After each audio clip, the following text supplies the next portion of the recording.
You will hear a student and an advisor talking about facilities at a college. First, you have some time to look at questions 1 to 5.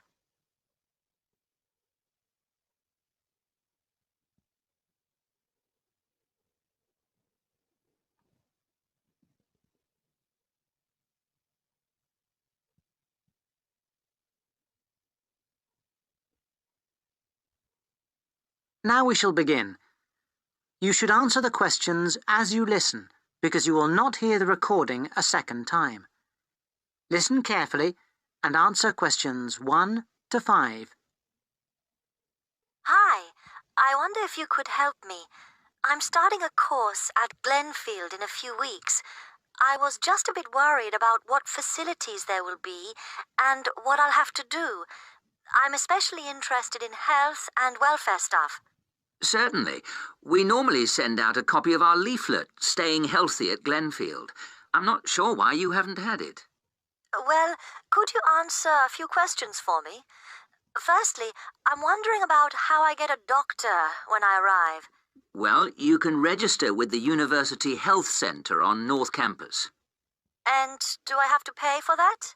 Not to register, but if you have to get medicines, there's a prescription charge of £6.50. Okay. Well, I'm not planning to get ill. That's only going to arise if I have any problems. So, should I just go along when I arrive? That's what we recommend for peace of mind, but it's not compulsory, and if you don't live inside the catchment area, you can't in fact register there. Where do you live? Well, at the moment I'm staying at the Backpackers Hostel in Hill Street, but I will be moving from there shortly, somewhere nearer. Well, there's a map at the centre which shows you the area that the university practice can accept people from. It's what we call the yellow zone. If you live outside that area, you have to find another medical centre to register with. It sounds like I'll only qualify after I move. I think you might be right. Then, in addition to the health centre, there's a free counselling service for all students situated on the North Campus. You don't have to register. They also have drop-in sessions. I say it's free, but that's only for up to 8 sessions. Beyond that, they normally refer people elsewhere. Sounds serious. Well, it's not just for big problems. People go there for advice on housing, workload, whatever, really. They can even arrange financial help. Is it confidential? Absolutely. Then again, a lot of students prefer to phone the Nightline service, which is run from an office on the central campus. They don't really encourage people to drop in. I see. So it's basically a free phone line. The number, if you want to make a note, is 0900 762 5913. I'll say it again. 0900 762 5913. Fine. Well, I hope I won't need any of these. What I will want is access to some gym facilities. Right. Well, you'll find those on the South Campus in the Sports Centre. It's great, but it's not free. You have to present your student card and pay a fee of £22 to get a pass. But that will last you for the whole year.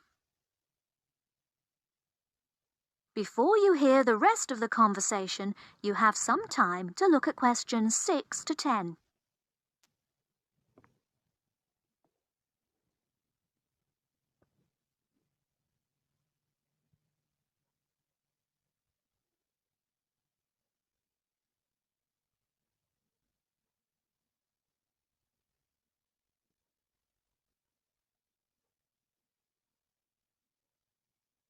Now listen and answer questions 6 to 10. Is this information on the website? I'm afraid not.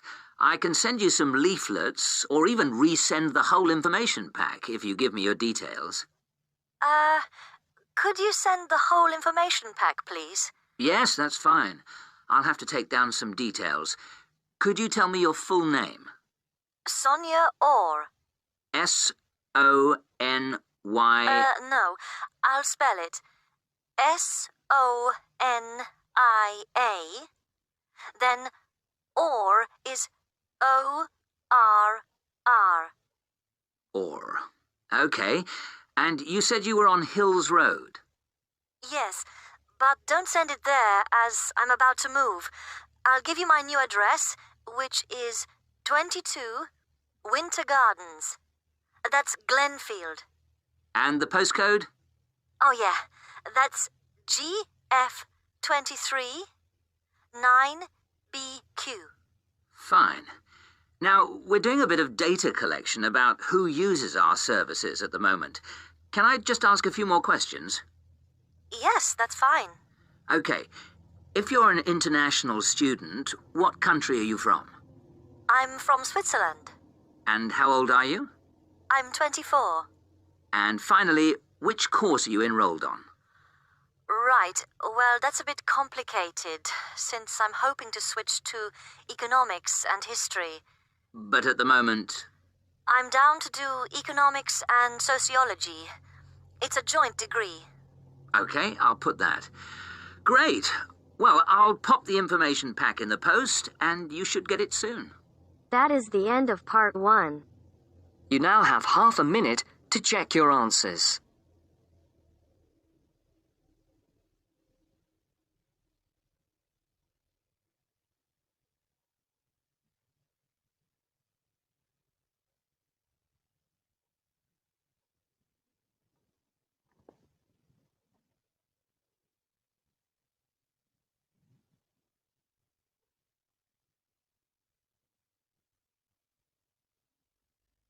Now turns to part 2. Part 2. You hear a club leader giving information to a group of young people who are planning to do a 2-week holiday course at the Tamerton Centre. First, you have some time to look at questions 11 to 15.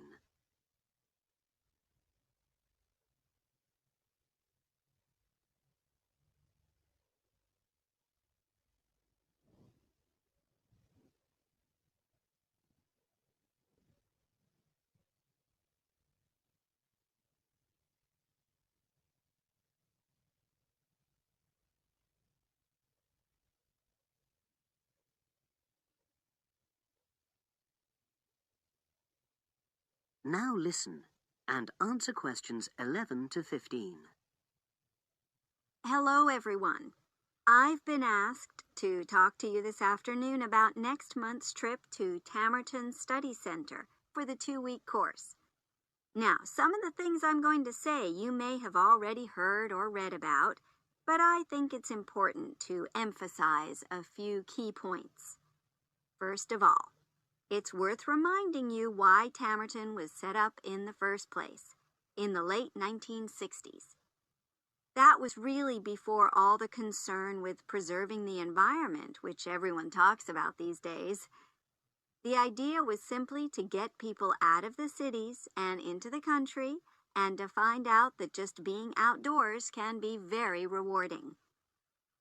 This is not going to be a holiday in the usual sense. It's called an adventure course because you'll really be stretched to your limits, but that in itself can be a positive thing. The group I took last year, for example, said that although they actually felt pretty weak and exhausted all the time, it really made them learn a lot about themselves and increased their confidence. And in the end, that's the most important thing. Now, all of you knew about policies at Tamerton before you signed up for it, so you know that in many ways, it's quite old-fashioned. You don't have a lot of choice in what you do. But something which I think makes the place so special is that you get to try so many different things every day. For instance, one day you'll do climbing, and the next you'll be surveying rock pools. It's not intended that you become an expert in any of them. It's more like a taster, which you can follow up if you want. And there isn't a lot of free time. Organized activities and talks, etc., go on until 9 p.m., and lights go out at 11 p.m. There are table tennis tables with all the equipment and board games, though I have to say the pieces often go missing, so it's a good idea to take your own. There's a DVD player with a good selection of films suitable for this age group, so don't take yours. Bedtime at 11 p.m. is strictly enforced, and there's a good reason for this. You're all under 18, and we organizers need to know that all group members are accounted for in the house as we close for the night. And of course, you'll be so exhausted anyway that you'll be too sleepy to want to cause any trouble. Now you have some time to look at questions 16 to 20.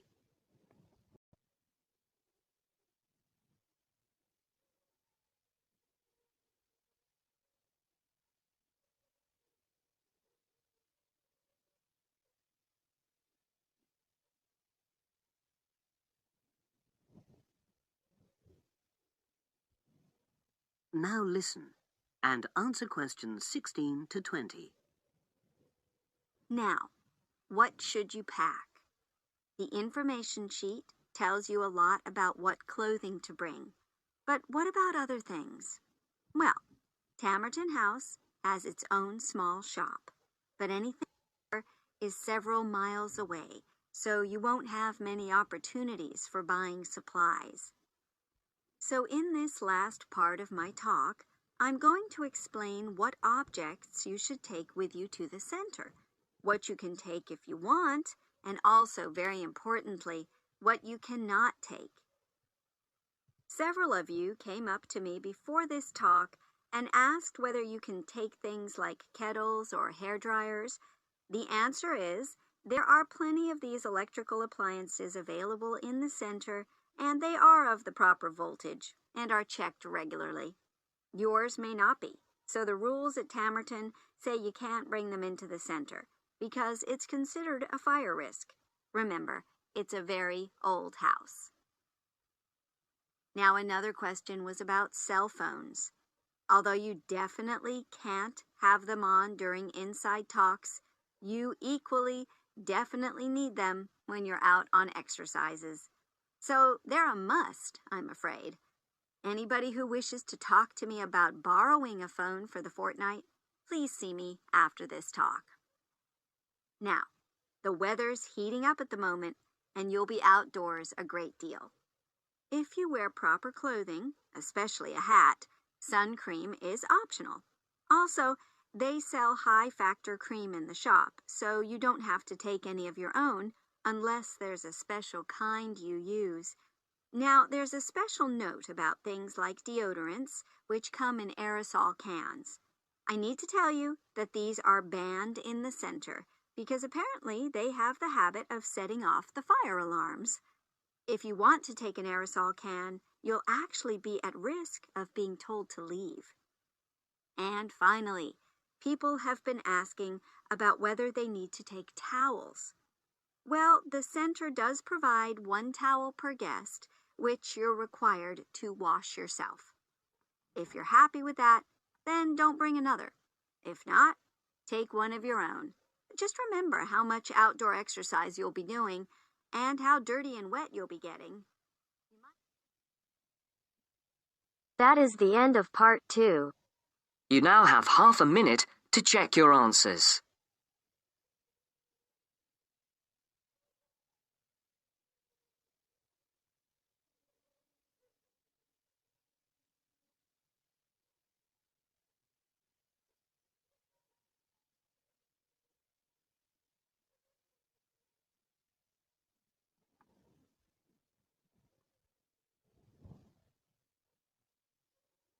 Now turns to part 3.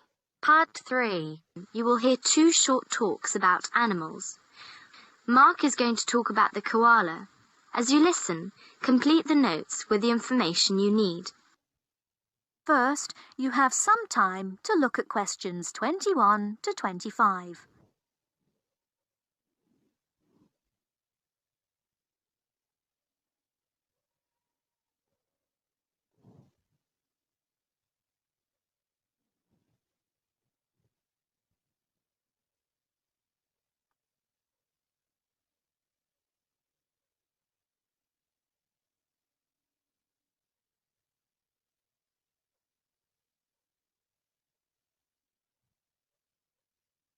Now, listen carefully and answer questions 21 to 25. Good afternoon. Today we'll have two students, Mark and Philip, to talk about animals. Mark will be the first. Mark, please get straight down to business. Right. As you know, Australia has many unique species of animals due to its long geographical isolation, such as kangaroos, wallabies, koalas, wombats, dingoes, possums, platypuses, spiny anteteras, and so on. Today, I'm going to talk about koalas. The koala is a sluggish, tailless, furry, arboreal marsupial. Koalas are different from state to state in colour and build, probably because of differences in climate and diet. In Queensland, for example, koalas typically have a red dish or tawny colour. In New South Wales, koalas are greyish with ash-like flecking. In Victoria, they tend to be heavily built, with a shaggy coat of a brownish colour. Koalas tend to be solitary creatures. They come together to mate in spring and early summer. At mating time, the males are noisy and quarrelsome. Before you hear the rest of the talk, you have some time to look at questions 26 to 30.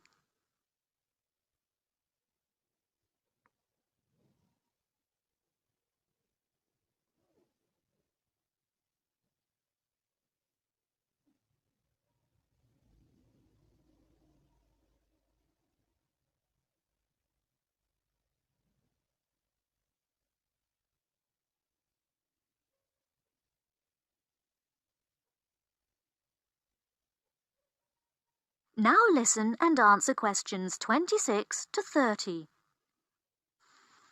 Baby koalas are born approximately 35 days after conception. Although furless and weighing only half of a gram, the baby koala climbs into the mother's pouch unaided. 6 months later, it leaves the pouch. By now, the baby koala is fully furred, and the mother carries it on her back or cuddles it to her chest for another 6 months. Normally, koalas have single babies, and twins are rare. Koalas become mature completely after 4 years, although the female is sexually mature at about 2 years. Koalas only eat gum leaves and drink no water. The Aboriginal word koala means no water. But of the 500 eucalyptus species, koalas eat only about 13. The koala's digestive system enables it to survive on a diet of gum leaves, which consist largely of fibre, which have a very low protein content. An adult koala eats around 1 kilo of leaves a day. In the wild, it is thought that the koala lives for about 10 years, although koalas in zoos may live for 20 years. The fully grown female koala measures about 60 centimetres. Males are bigger, measuring about 80 centimetres and weighing 13.5 kilograms. The koala has 2 thumbs on each forepaw, opposed to 3 fingers. In climbing, it grips mainly with these, and uses its rear paws for a toe hold in a swift jumping action. It seems that koala may not always have looked as they do today. A recent discovered fossil jawbone indicates an animal almost twice the size of today's typical koala. Also, it may have kept to the ground and even knocked over small trees. Thank you, Mark. It's an interesting talk. Koala is my favourite animal. It's lovely and cute. Philip, now it's your turn.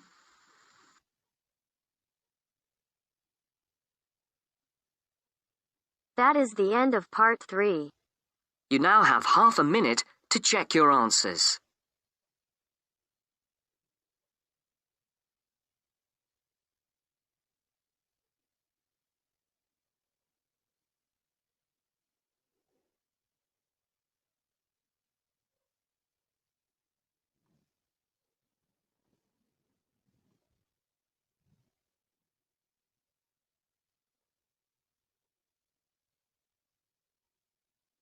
Now turns to part 4.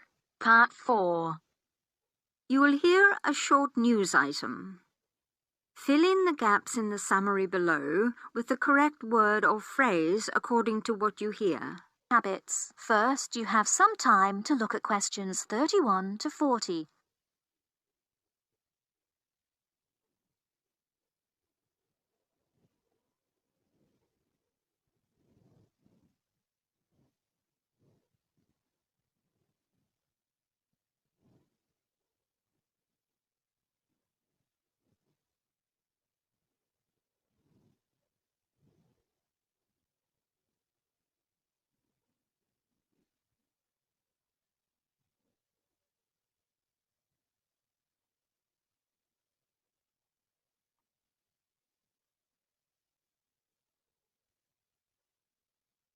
Now, listen carefully and answer questions 31 to 40.